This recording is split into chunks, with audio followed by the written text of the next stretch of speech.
Assalamualaikum warahmatullahi wabarakatuh.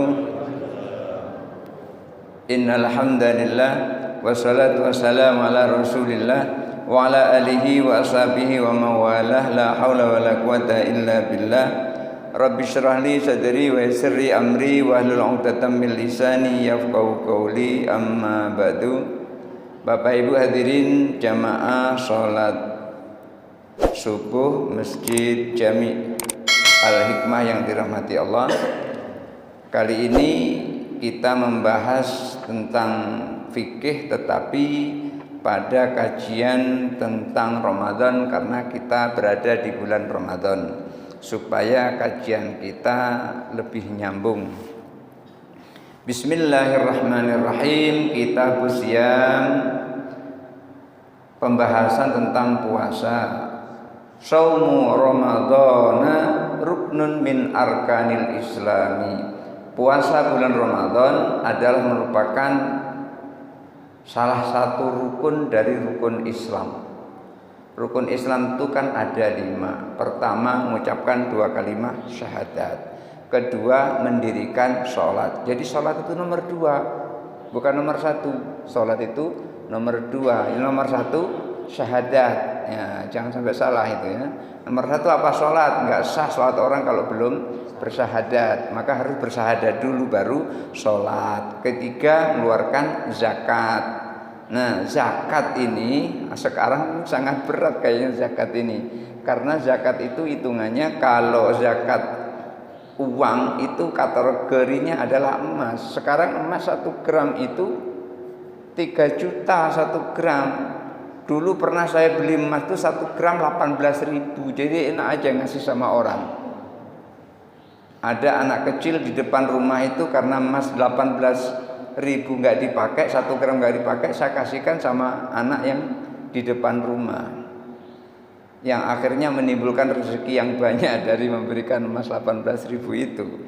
Nah, sekarang 3 juta 1 suku. Mengeluarkan zakat itu kalau terkumpul uang kita sudah 85 gram emas.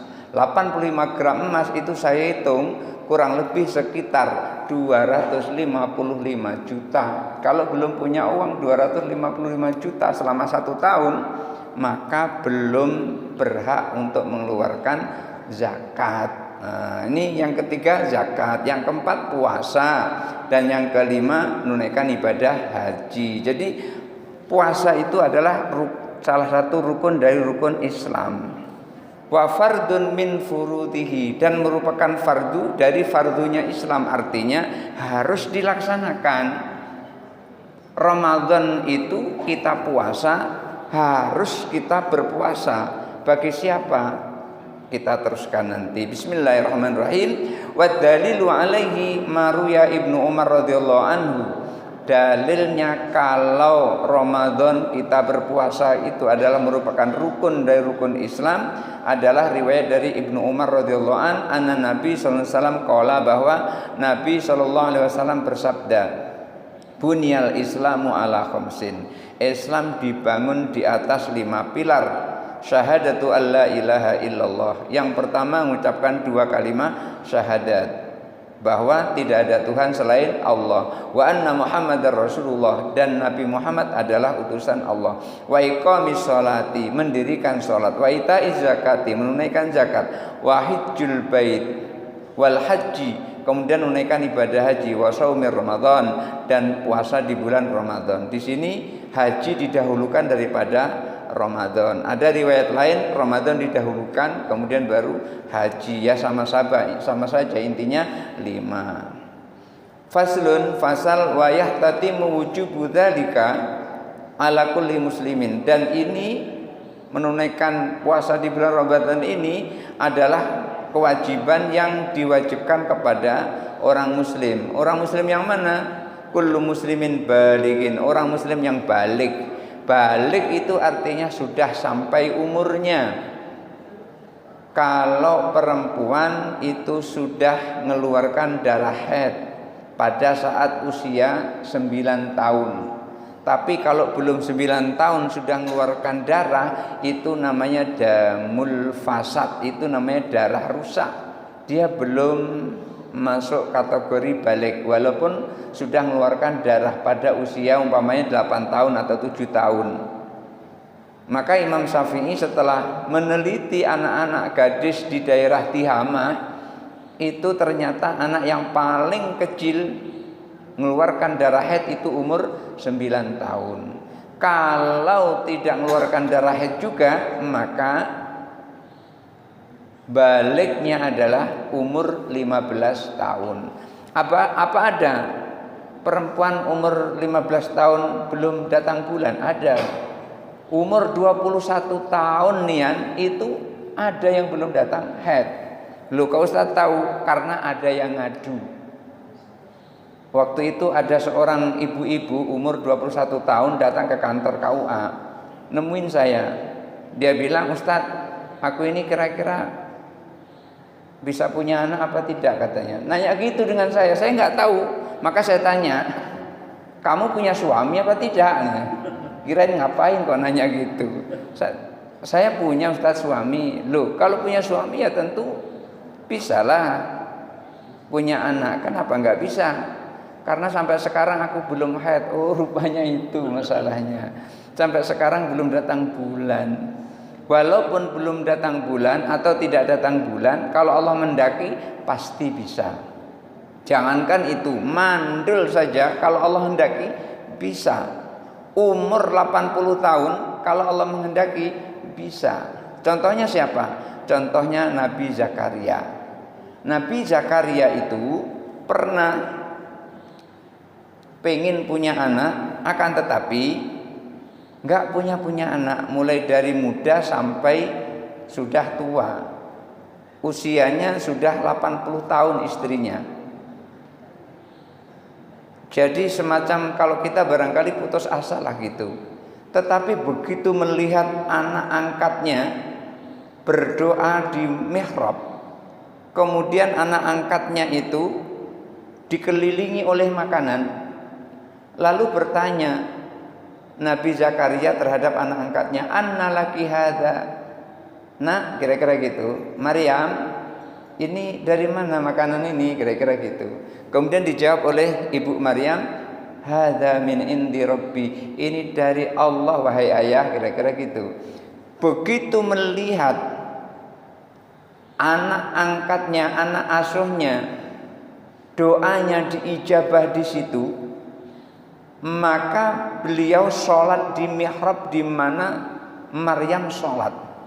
Lalu pada saat berdiri sholatnya, wa huwa qaimun yusalli, pada saat Nabi Zakaria berdiri melakukan sholat, tiba-tiba datang malaikat menyampaikan, annallaha yubashshiruka bigulamin.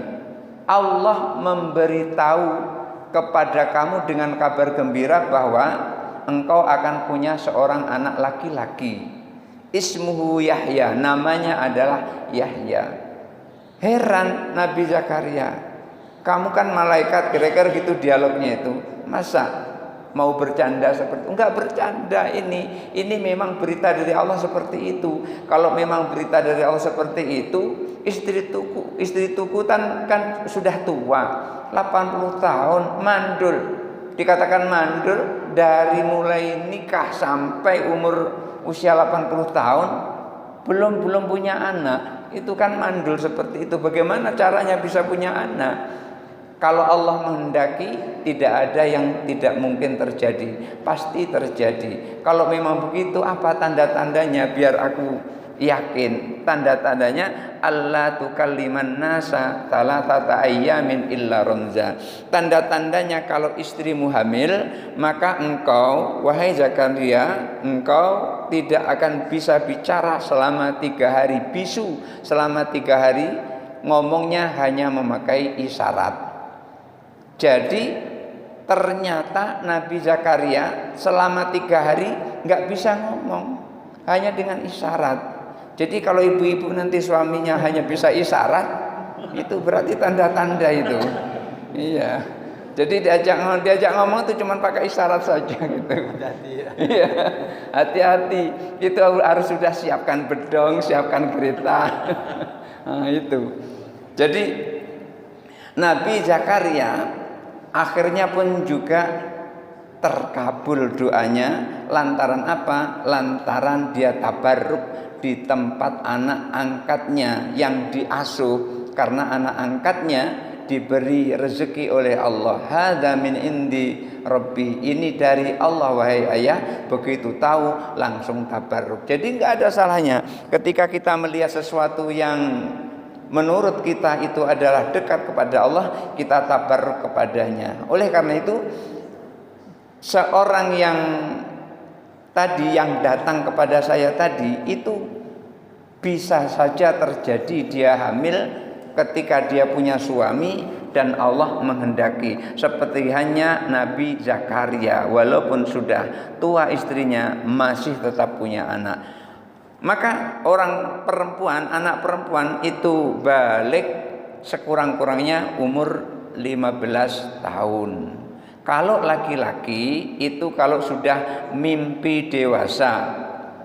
Kalau dia belum mimpi juga, ulama sepakat usianya adalah 15 tahun. Sama-sama 15 tahun. Kemudian apa syaratnya berpuasa itu? Di samping balik itu adalah akil, berakal. Berakal itu artinya otaknya berfungsi, bisa membedakan mana duit 2.000, mana duit 10.000. Kalau ada orang yang belum bisa membedakan mana duit 2.000 dan mana duit 100.000, itu berarti belum balik, belum akil itu, belum wajib sholat. Ayah. Kalau ada ibu-ibu belum bisa membedakan mana duit 2.000, mana duit 100.000, boleh tidak puasa? Iya, boleh tidak puasa itu. Boleh. Apa ada memang seperti itu? Ada. Saya melihat langsung ada orang seperti itu. Namanya Zainal Abidin, tapi panggilannya Biding. Karena orang Bugis. Jadi Biding panggilannya. Ketika saya membangun rumah, saya ingin memindahkan batu bata dari tempat yang jauh menuju ke tempat pembangunan rumah. Itu saya nggak berhenti bekerja dia sebelum batu bata itu selesai diangkat semuanya sedikit demi sedikit. Nggak banyak dia ngangkatnya, paling cuman 5-6 diangkat, tapi terus sampai habis. Selesai itu saya kasih duit 20.000, nggak mau dia dikasih 20.000. Begitu dikasih duit 2.000 mau dia. Iya, 20.000 nggak mau, tapi 2.000 mau, tapi syaratnya harus dikasih makan lauk ayam, lauk daging ayam. Nah, itu kalau sudah dikasih makan lauk daging ayam, itu kerja nggak pernah berhenti, badannya besar.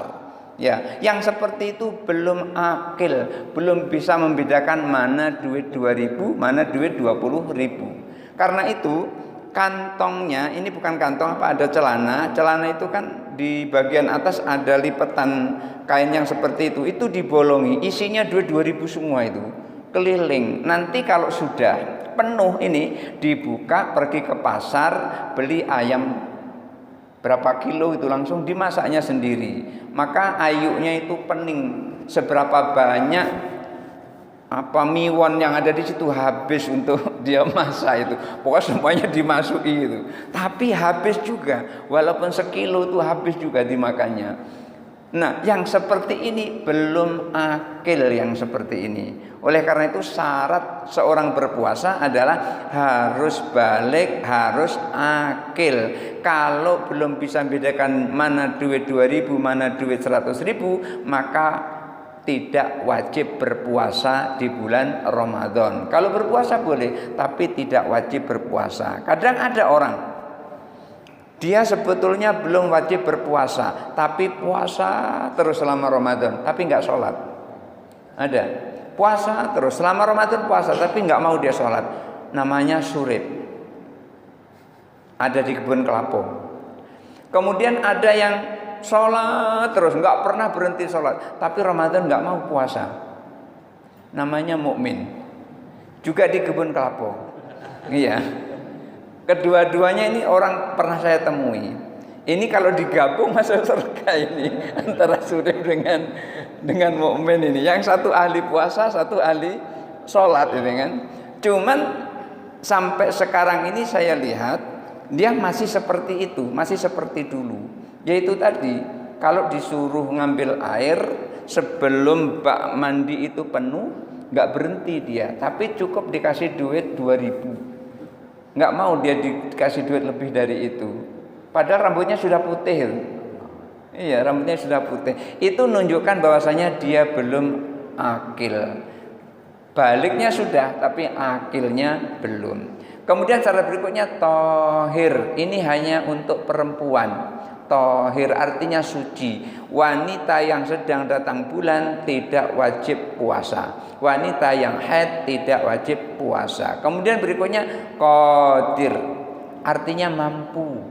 Kalau nggak mampu puasa, maka pada saat itu wajib dia, bukan wajib, tidak wajib dia berpuasa. Kalau tidak mampu, misalnya sakit, tidak mampu itu, nggak wajib pada saat itu dia berpuasa. Tapi kalau dia sakit ada harapan sembuh, bayarnya adalah fi ayyamin min ayyamin ukhor, di hari di luar bulan Ramadan wajib bayar. Kalau memang bayar juga nggak mampu, maka cukup membayar fidyah, 1 hari memberi makan orang 1 mud. 1 mud itu kalau diukur kurang lebih sekitar 6,7 gram. Kilo 6,7 gram, benar ya, 6,7 gram. Sekilo kurang 6,7 gram, bukan 6,7 kilo, 6,7 gram. Jadi 1 kilo kurang. Nah, kalau digenapkan kira-kira 1 kilo lah kira-kira. 0,3 lagi itu sudah 1 kilo tuh. Jadi taruhlah sehari 1 kilo. Kalau 30 hari berarti 30 kilo. Itu sehari itu, 1 kilo itu untuk sehari, bukan sekilo pagi, sekilo siang, sekilo malam. Habis makan sekilo itu. Jadi ukurannya seperti itu. Jadi kalau tidak mampu, boleh dia bayar fidyah kalau tidak ada harapan untuk sembuh. Mukimun, syaratnya juga berpuasa adalah dia mukim, tidak sedang dalam bepergian. Kalau kita sedang dalam bepergian, maka kita tidak wajib berpuasa. Wa in kuntum mardha au ala safarin, dalam keadaan sakit atau dalam keadaan perjalanan, maka membayarnya adalah fi ayyamin ukhor, di hari-hari yang lain. Maka yang wajib berpuasa itu adalah orang muslim yang balik, orang muslim yang akil, orang muslim yang tohir, orang muslim yang qadir, dan orang muslim yang mukim. Sudah sampai umurnya, bisa membedakan mana uang 1.000, mana uang 100.000, bisa dia suci, tidak dalam keadaan haid, dia mampu berpuasa, dan dia tidak dalam bepergian. Wa ammal kafiru, lalu bagaimana kalau orang kafir? Kadang-kadang kan ada orang kafir masuk Islam. Lalu gimana sebelum masuk Islam? Puasanya gimana? Ada pertanyaan seperti itu. Wa ammal kafiru, adapun orang kafir, fa innahu in kana asliyan. Kalau dia asli, karena kafir itu ada 2, ada asli, ada KW. Iya. Ada kafir asli, ada kafir KW. Kafir KW itu kafir yang aslinya Islam, tetapi dia kemudian berubah jadi kafir. Contohnya siapa? Pendeta Saifuddin contohnya. Itu kafir KW itu. Iya. Iya, aslinya aslinya dia muslim, kemudian pindah jadi pendeta. Maka namanya Saifuddin itu. Jadi pendeta masih Saifuddin ya. Ya enggak berubah dia. Kabarnya sekarang hidupnya susah di Amerika karena diburu-buru. Iya. Fa innahu in kana asliyan, kalau kafirnya itu kafir yang asli, lam yukhatib bihi fi hali kufrihi, tidak ada panggilan untuk berpuasa pada saat dia kafir itu. Artinya tidak ada kewajiban berpuasa pada saat dia kafir. Li'annahu la yasihhu minhu, karena kalaupun seandainya dia puasa pada saat kafir maka puasanya tidak sah. Orang Kristen di bulan Ramadan ikut puasa, puasanya tidak sah. Orang Hindu di bulan Ramadan karena pengen seperti orang Islam, dia berpuasa, puasanya tidak sah. Kenapa? Kuncinya, passwordnya belum punya. Kalau passwordnya sudah dimasukkan, baru bisa terbuka itu. Sahnya puasa terbuka kalau passwordnya sudah digunakan. Apa passwordnya? Asyhadu alla ilaha illallah wa asyhadu anna muhammadar rasulullah. Puasa pun dari tanggal 1 Ramadan sampai akhir Ramadan, kemudian bayar zakat fitrah, kemudian dia pun bayar zakat mal, tapi passwordnya tidak dimasukkan, maka semuanya tertolak, tidak akan memperoleh balasan surga. Sama dengan ada orang pintar sepinter-pinternya, ujian skripsi lulus, kemudian nilainya bagus, kemudian ilmunya ada, tapi nggak pernah daftar di Unja, nggak akan punya ijazah dari Unja, nggak pernah daftar, walaupun dia pinter. Iya pinter-pinter, tapi nggak pernah daftar. Bayar SPP tidak, pernah daftar tidak, tapi pinter dia, nggak akan lulus dia di Unja. Sama dengan orang tadi puasa 1 bulan Ramadan, tapi nggak mengucapkan 2 kalimat syahadat sama sekali, dan password sebelumnya pun juga tidak ada, kecuali kalau password sebelumnya ada. Umpamanya ini, bapaknya Islam, ibunya Islam, lahir anak-anak otomatis Islam. Tapi kalau bapaknya kafir, ibunya kafir, anak tidak otomatis Islam, maka anak otomatis kafir. Karena anak otomatis kafir, supaya dia Islam, maka dia masuk pada password itu, asyhadu alla ilaha illallah wa asyhadu anna muhammadar rasulullah. Karena itu saya pernah didatangi 7 manusia. Saya katakan 7 manusia karena yang 2 itu adalah ibu dan bapaknya, yang 5 anak-anaknya. Datang ke kantor minta diislamkan. Datang ke kantor KUA Jambi Selatan minta diislamkan. Kemudian saya islamkan. Hari itu 5 orang satu keluar, 5 orang, 7 orang satu keluarga Islam semuanya. Anaknya kan bertaret itu. Dari anak pertama sampai anak kelima itu datang semua. Cuman anak yang kelimanya belum bisa dibacakan 2 kalimat syahadat karena belum bisa ngomong. Masih kecil anaknya, masih kira-kira umur 1 tahun.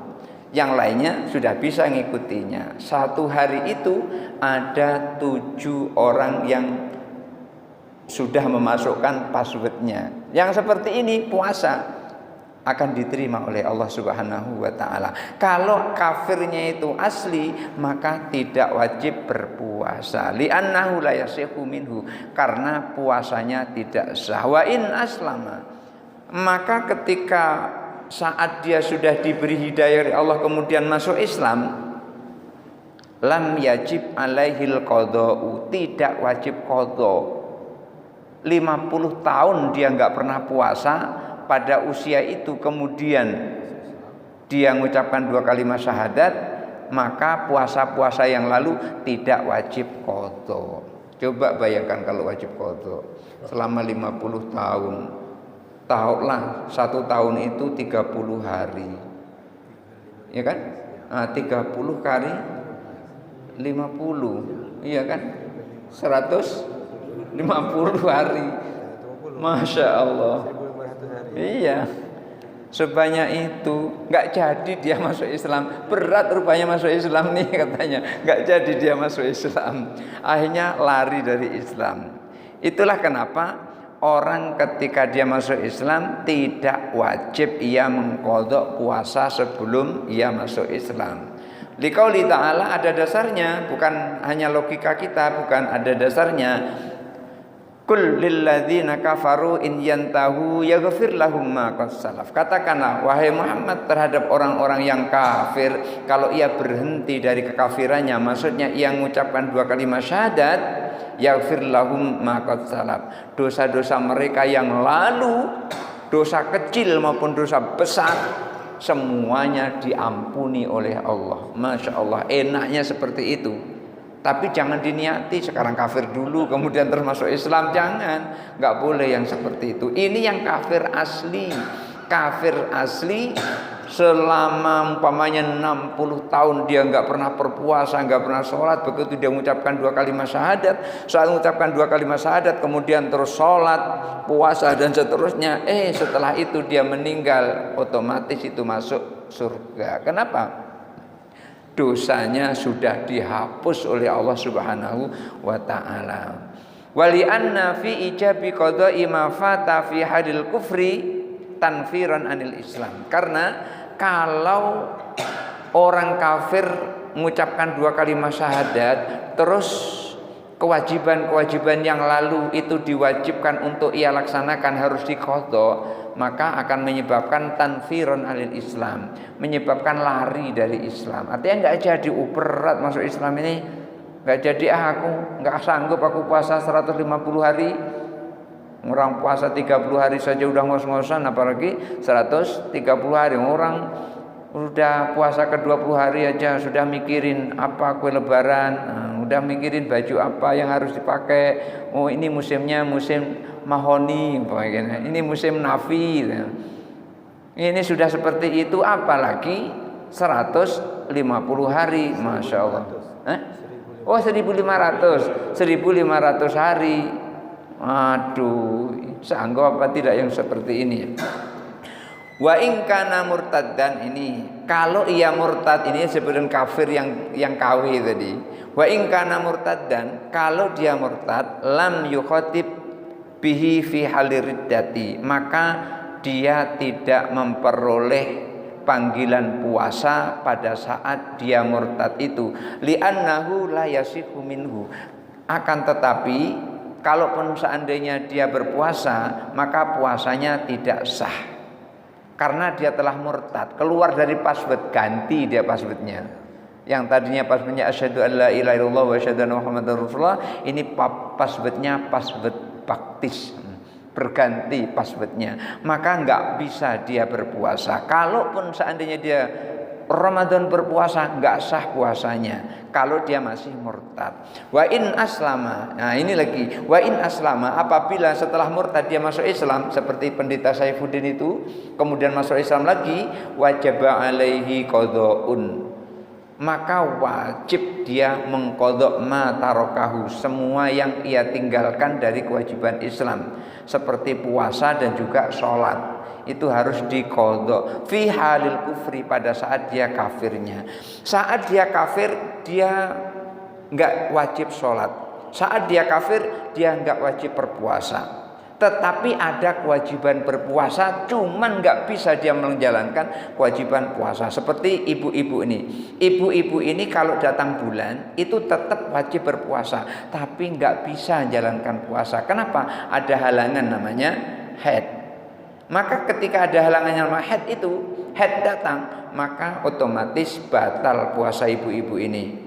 Tapi apakah lepas? Tidak, nanti akan dibayar di hari yang lain. Ini kalau puasa. Tapi kalau sholat tidak, karena riwayat Aisyah radhiyallahu anha bahwasanya beliau itu diperintahkan oleh Rasul untuk mengqadha puasa tapi tidak mengqadha sholat. Jadi ibu kalau 7 hari datang bulan, hanya puasanya yang diqadha, sholatnya tidak. Jadi ibu jangan pernah mengqadha sholat yang ditinggal karena haid. Berbeda kalau sholat yang ditinggal karena memang melalaikan kewajiban, atau memang tidak bisa melakukan kewajiban sholat, umpamanya terkurung di rumah, nggak bisa kemana-mana, nggak ada tempat untuk sholat umpamanya, kemudian boleh diqadha kalau tidak sholat.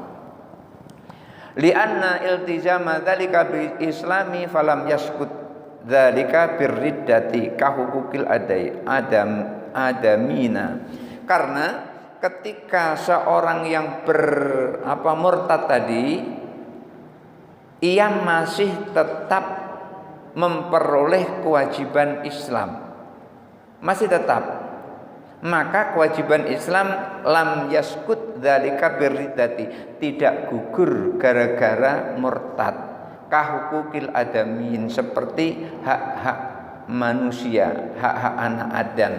Artinya ketika dia sudah pernah mengucapkan 2 kalimat syahadat, maka selamanya dia tetap wajib sholat. Waktu murtad tetap wajib sholat, tapi nggak bisa untuk melakukan sholat.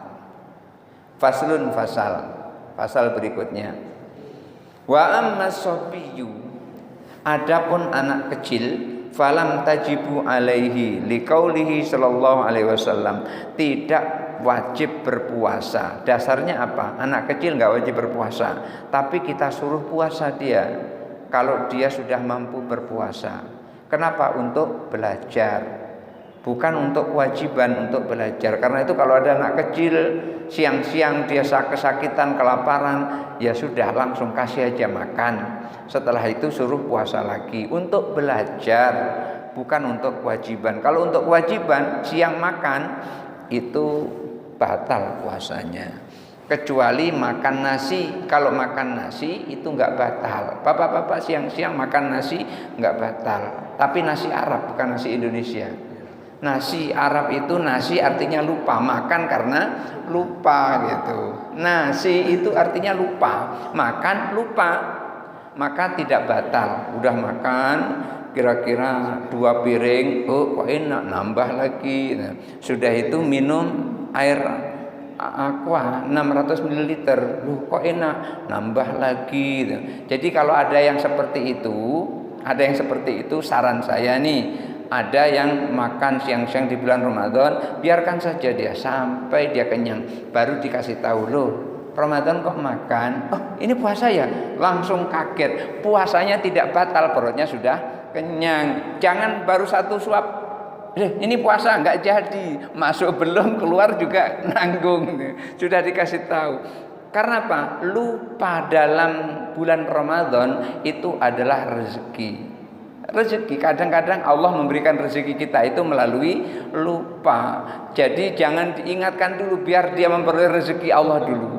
Setelah itu baru kita ingatkan, baru dia ngapa tidak ngomong dari tadi? Nggak boleh, kamu mendapat rezeki dari Allah, masa aku menghalangi? Jadi lupa itu adalah rezeki dari Allah. Tapi benar-benar lupa, bukan pura-pura lupa.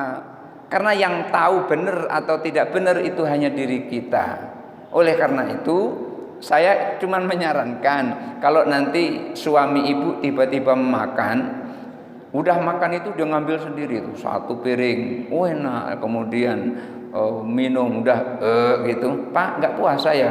Kaget dia, memang benar lupa, makanya dia kaget. Maka itulah rezeki yang Allah berikan di bulan Ramadan. Jangan dihalangi. Baru 1 suap sudah dikasih tahu, Pak puasa nih, berhenti nggak jadi, rezekinya terputus sampai di situ. Jadi puasa bisa makan itu karena lupa. Anak kecil tidak wajib berpuasa berdasarkan sabda Nabi SAW, rufi al qalamu an thalathin. Pena Allah itu diangkat karena 3 hal. Anis sabiyyi hatta yablughu. Pena Allah tidak mencatat keburukan orang, tidak mencatat kewajiban orang.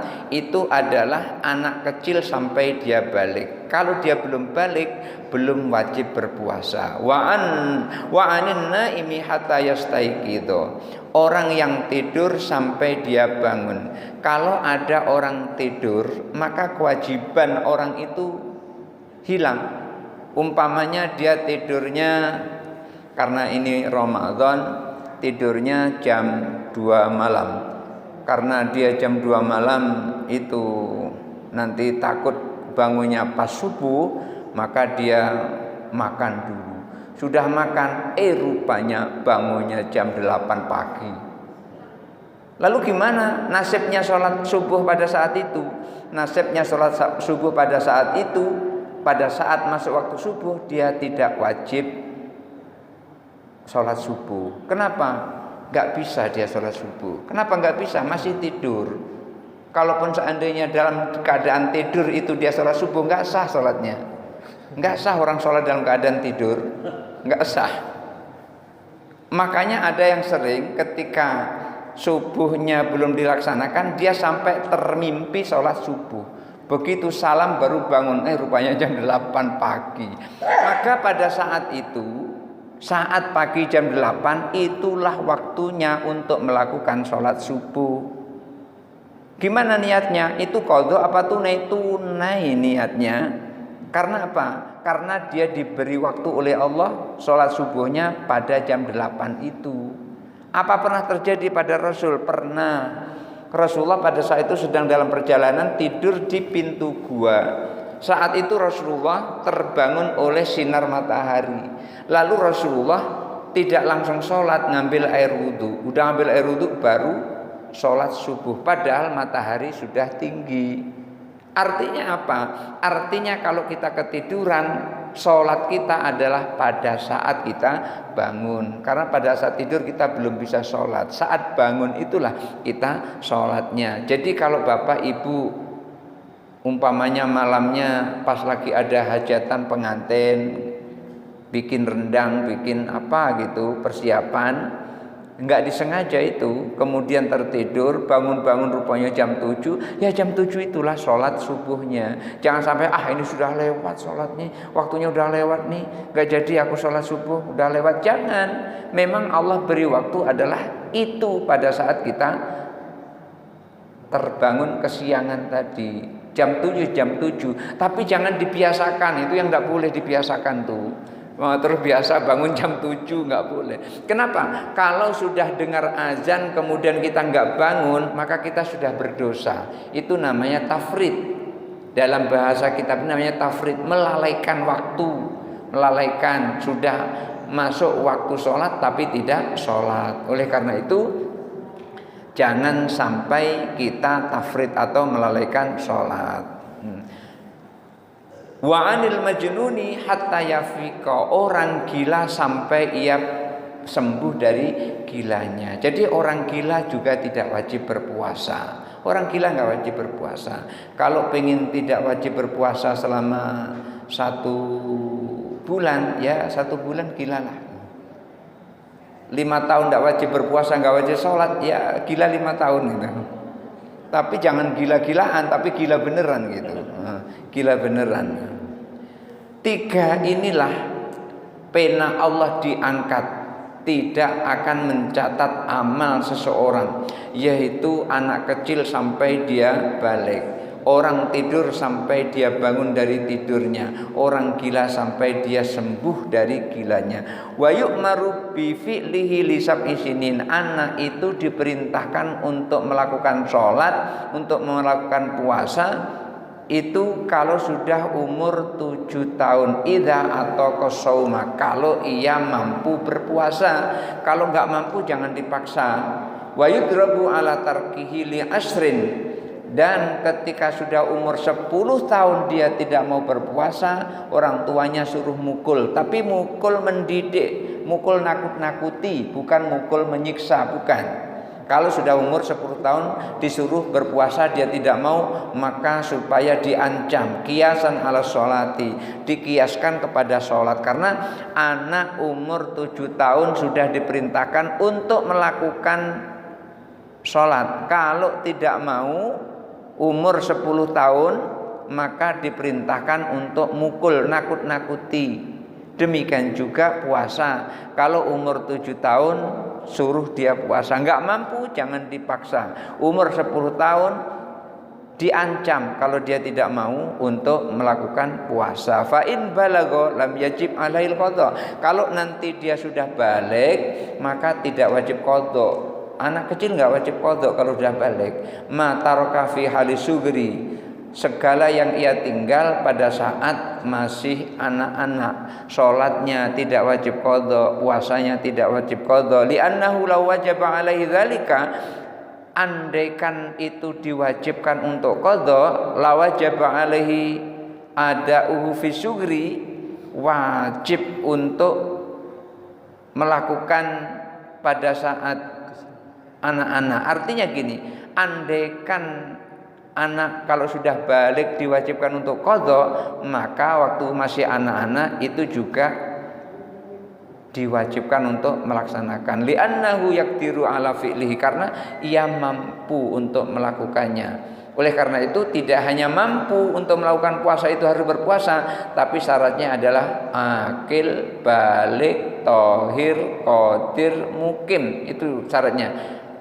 Muslim, akil, balik, tohir, qadir, mukim. 5 syaratnya. Orang muslim yang wajib berpuasa syaratnya 5. Kalau salah satu di antara 5 ini tidak ada, maka tidak wajib untuk berpuasa. Umpamanya tidak tohir, maka dia tidak wajib berpuasa, tapi diganti di hari yang lain. Tidak qadir, tidak wajib berpuasa. Qadir itu mampu, tidak mampu tidak wajib berpuasa. Tidak mungkin juga tidak wajib berpuasa. 5 ini syaratnya seseorang wajib berpuasa.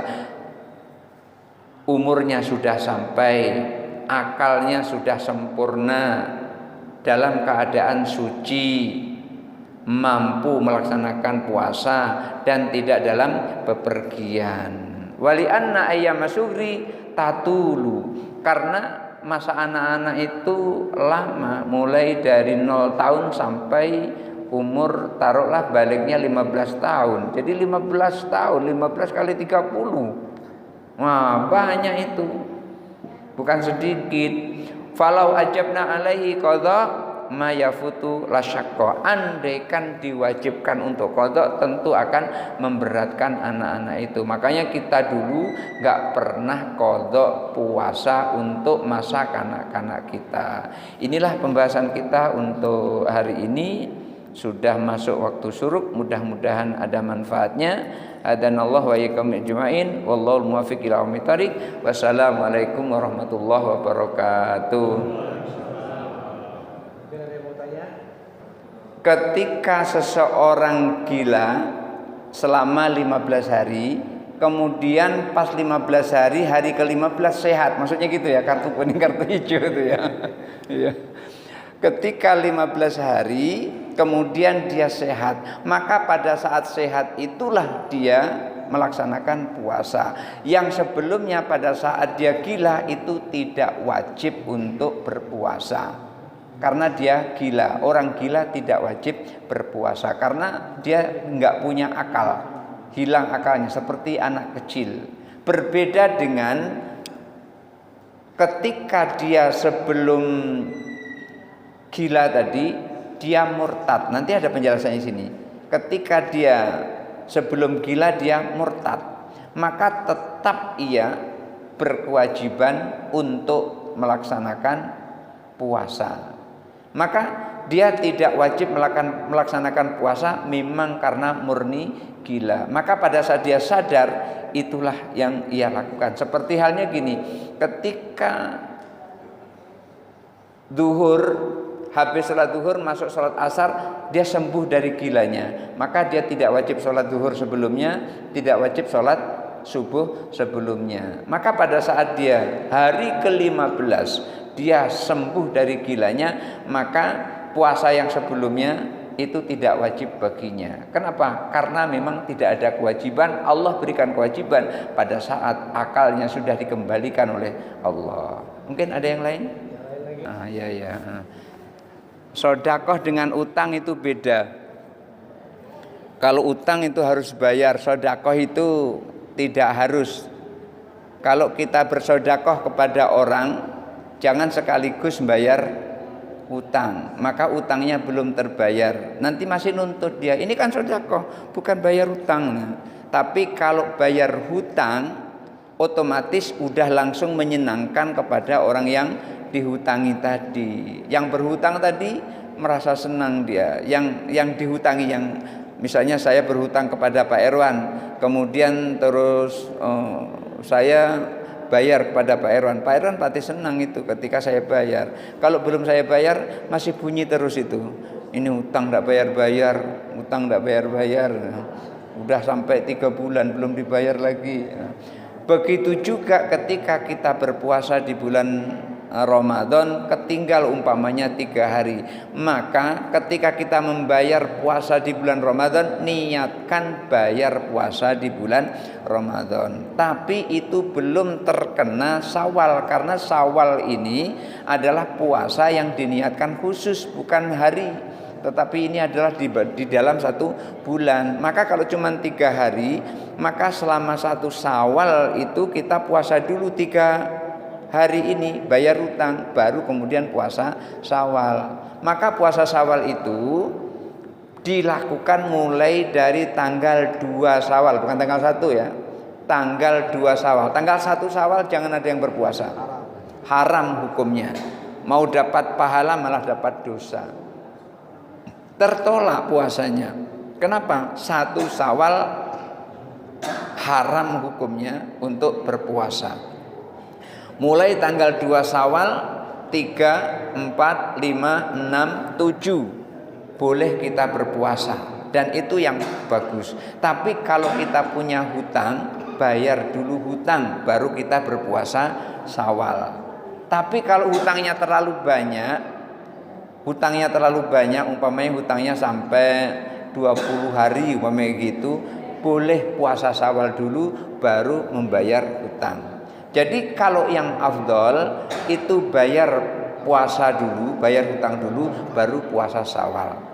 Tapi juga boleh kita puasa Syawal dulu baru belakangan bayar puasa Ramadan. Boleh, tidak jadi masalah. Cuman kalau mau cari yang afdol, bayar dulu puasa baru puasa Syawal. 3 hari kita bayar puasa. Tanggal 2, tanggal 3, tanggal 4, tanggal 5 puasa Syawal. Karena puasa Syawal 6 hari itu digabung dengan Ramadan kasaumid dahri, seperti puasa 1 tahun. Kemudian ada yang protes, hadisnya ahad itu. Hadis ahad itu kan bisa sahih hadis ahad itu. Satu contoh, hadis innamal a'malu binniyat itu juga hadis ahad. Karena hadis itu ada 2 macam. Hadis itu ada 2 macam. Secara datangnya kepada kita ada 2 macam. 1 mutawatir, 2 ahad. Cuman ada 2 itu hadis itu.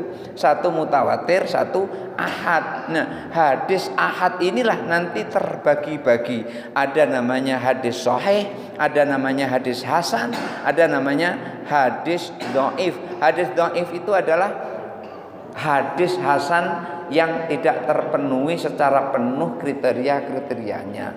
Sebetulnya hadis hasan itu cuman tidak terpenuhi kriteria-kriterianya. Jadi walaupun itu hadisnya ahad itu, tapi hadisnya adalah sahih. Seperti innamal a'malu binniyat itu hanya 1 orang yang meriwayatkan. Siapa? Umar bin Khattab. Cuman siapa yang berani menentang Umar bin Khattab? Enggak ada yang berani. Sampai-sampai pada zaman Umar bin Khattab tuh hadis itu sangat sedikit. Kenapa? Orang takut meriwayatkan hadis. Kalau salah Umar marah. Kalau Umar marah, pedangnya yang bertindak itu. Karena apa? Karena orang yang berdusta atas nama Nabi Muhammad SAW, fal yatabawa maq'aduhu 'alan nar. Ya kalau sudah tempatnya di neraka, mau gimana lagi gitu kan? Nah, makanya orang pada takut pada saat itu. Mulai banyak hadis itu adalah pada masa Umar bin Abdul Aziz, Khalifah Bani Umayyah.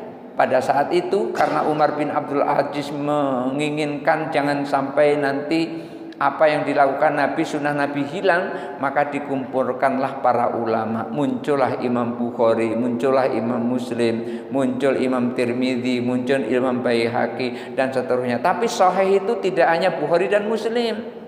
Banyak hadis sahih selain Bukhari dan Muslim.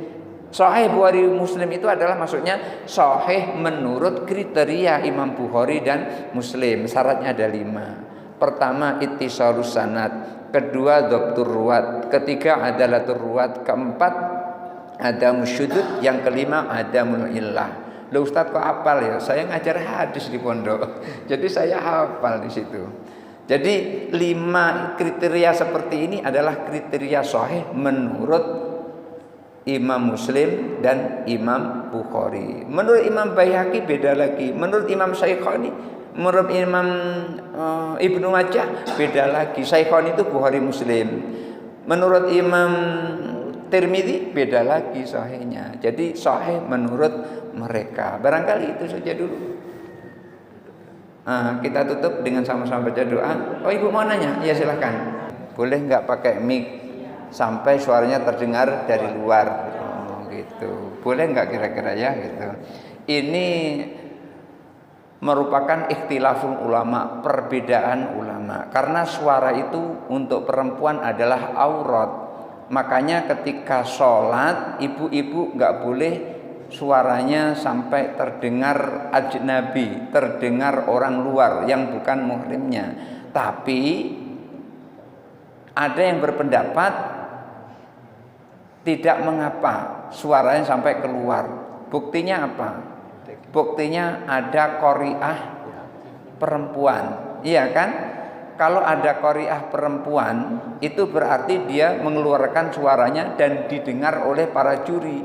Dan jurinya itu juga laki-laki, dan yang dengarkan juga ada banyak laki-laki. Maka ada dua pendapat itu, ada yang mengatakan boleh, ada yang mengatakan tidak boleh. Tapi saya cenderung ketika tadarrus itu artinya mempelajari Al-Quran, ya nggak apa-apa, nggak apa-apa. Daripada suaranya diam-diam, kalau salah nggak dibenerin sama orang, bagaimana? Suaranya baca sendiri, diam-diam, salah ya diem, benar ya diem. Akhirnya ketika salah nggak ada yang benerin. Tapi kalau suaranya keras seperti itu, maka kalau ada yang tahu salah akan dibeneri. Mana panjang, mana pendek. Kan kadang-kadang ada tuh ngaji numbur-numbur, yang panjang dipendek, yang pendek dipanjangi. Yang penting lagunya bagus gitu. Ada yang seperti itu. Pakai langgam jauh. Iya, pakai langgam jauh. Iya. Jadi nggak apa-apa, Bu. Nggak apa-apa. Masih ada lagi. Masya Allah ya. Boleh nggak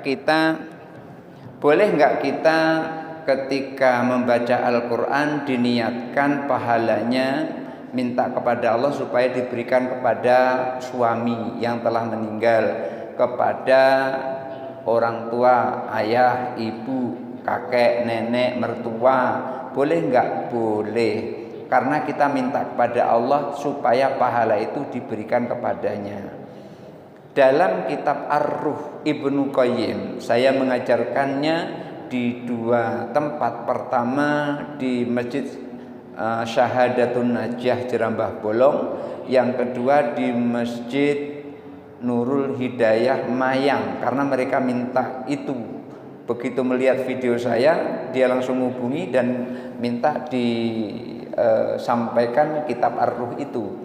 Di situ disebutkan bahwasanya ketika seseorang mengirimkan hadiah berupa Fatihah, berupa ayat-ayat Al-Quran, maka Allah akan berikan hadiah itu pahalanya berupa sinar sebesar gunung, dikatakan itu nurin kal jibal. Jadi sebesar cahaya sebesar gunung.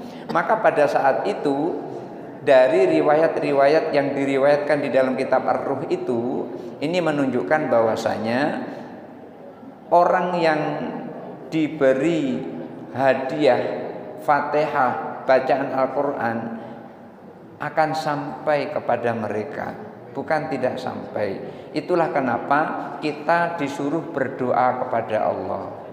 Idza matabnu adama in qata amalu illa min talatin shadaqatin jariyatin aw ilmin yuntafa'u bihi aw waladin sholihin yad'u lahu.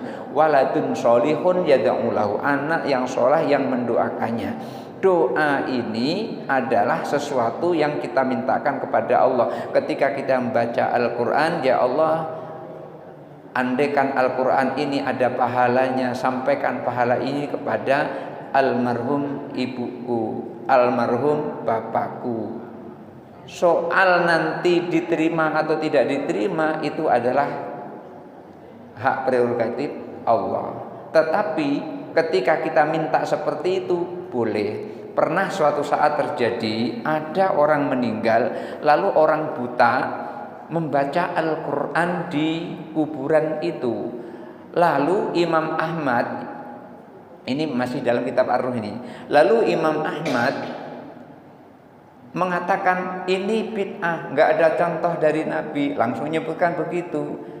Kawannya Imam Ahmad langsung menyampaikan, wahai saudaraku, pernahkah engkau meriwayatkan hadis dari si fulan? Saya lupa namanya itu, ada namanya itu, cuma saya lupa. Kemudian dijawab oleh Imam Ahmad, Ya, saya pernah, banyak saya meriwayatkan hadis dari beliau. Beliau pernah meriwayatkan bahwasanya Umar ibnul Khattab, Ibnu Umar bin Khattab, maksudnya Ibnu Umar anaknya Umar bin Khattab, itu pernah berwasiat untuk membacakan Al-Quran ketika orang itu dimakamkan di kuburan. Setelah itu baru dicabut yang dia tadi sebut itu bid'ah, langsung dicabut. Udah kalau gitu suruh lagi orang tadi untuk membaca, suruh lagi. Itu lantaran belum sampai hadis kepadanya. Artinya apa? Boleh kita membaca Al-Quran ditujukan kepada orang yang meninggal, pahalanya baik di rumah kita maupun di kuburan. Jangan khawatir. Yang nggak boleh kita baca Al-Quran itu hanya di dua tempat. Satu di WC, dua di tempat sampah. Di kuburan bukan tempat sampah. Maka kita boleh baca Al-Quran di situ. Dan bahkan di dalam kitab Ar-Ruh juga ini halaman 11 disebutkan ketika orang Madinah meninggal, bergiliran orang-orang Madinah itu membaca Al-Quran di kuburan. Maka di sini dipraktekkan dulu, saya pernah dengar dipraktekkan oleh Zulkifli Nurdin. Kalau Ramadan itu dibacakan ngaji di kuburannya, tapi dibayar, katanya dibayar. Kalau di Madinah itu nggak dibayar, tapi dibayar atau nggak dibayar, intinya ia membaca Al-Quran di kuburan. Ini ini kebiasaan orang Madinah. Orang Madinah ini mengikuti apa yang dilakukan oleh Nabi, karena Nabi itu di Madinah. Memang lahir di Mekah, tapi akhirnya pindah ke Madinah sampai wafat di Madinah. Maka Imam Malik itu yang menjadi patokan adalah amalnya ahli Madinah, amalnya orang Madinah. Jadi boleh Bu, jadi nggak apa-apa. Ibu bacakan Al-Quran, ibu bacakan surah Al-Fatihah untuk orang tua yang meninggal. Boleh, tidak apa-apa. Udah, kalau sudah kita tutup dengan doa. Oh, masih ada lagi ya. Ketika ibu-ibu berdoa, tangannya di luar mukena atau di dalam mukena. Yang penting tangannya masih di dalam masjid, Bu.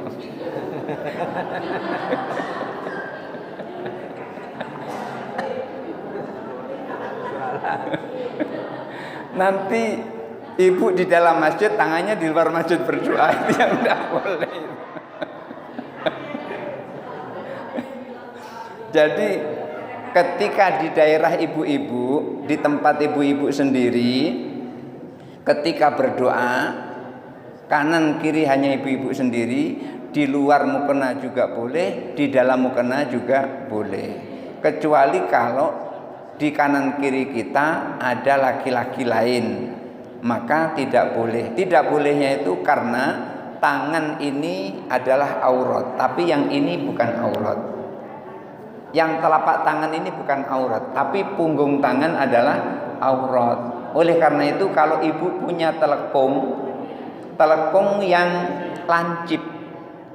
lancip itu gunanya adalah untuk menutupi punggung tangan. Jadi telapak tangan tidak tertutup. Maka telapak tangan ini merupakan bukan aurat.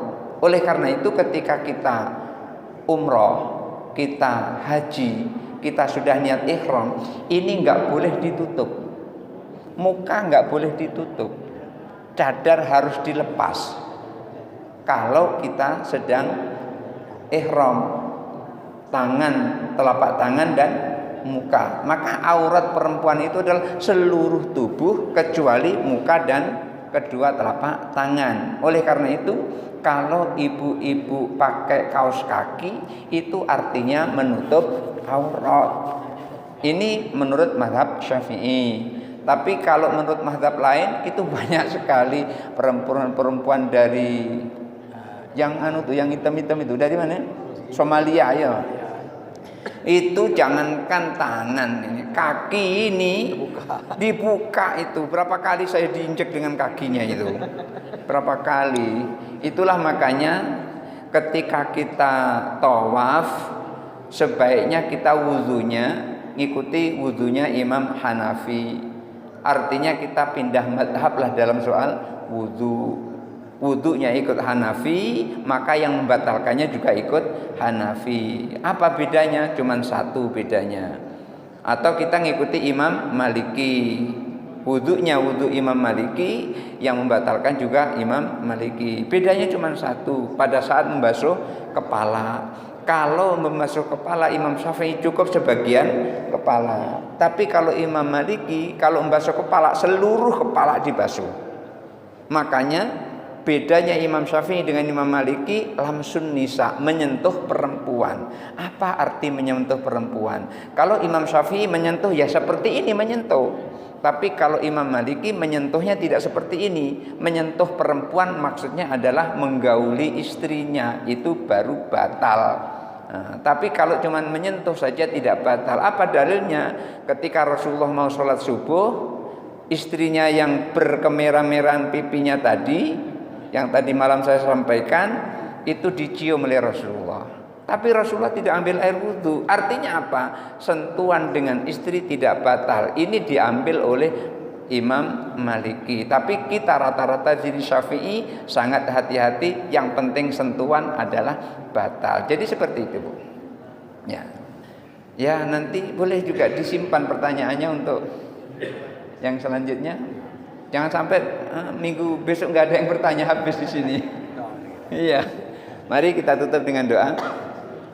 A'udzubillahi minasyaitonirrajim. Bismillahirrahmanirrahim. Alhamdulillahirabbil alamin. Allahumma shalli ala sayidina Muhammad wa ala ali sayidina Muhammad wa sallim wa radhiyallahu ta'ala an sadatina rasulillah ajmain. Allahumma ighfir lana dzunubana wa liwalidayna warhamhum kama rabbayana shighara. Allahumma ij'alna mahbubina fi qulubil mu'minina wal mu'minat wal muslimina wal muslimat wa basyirna wa balighna bil ghina ila mi'atin wa 20 sanatan wallahu khairun hafidza wa huwa arhamur rahimin. Rabbana atina fid dunya hasanah wa fil akhirati hasanah wa qina adzabannar. Walhamdulillahi rabbil alamin. Taqabbalallahu minkum minna wa minkum taqabbal.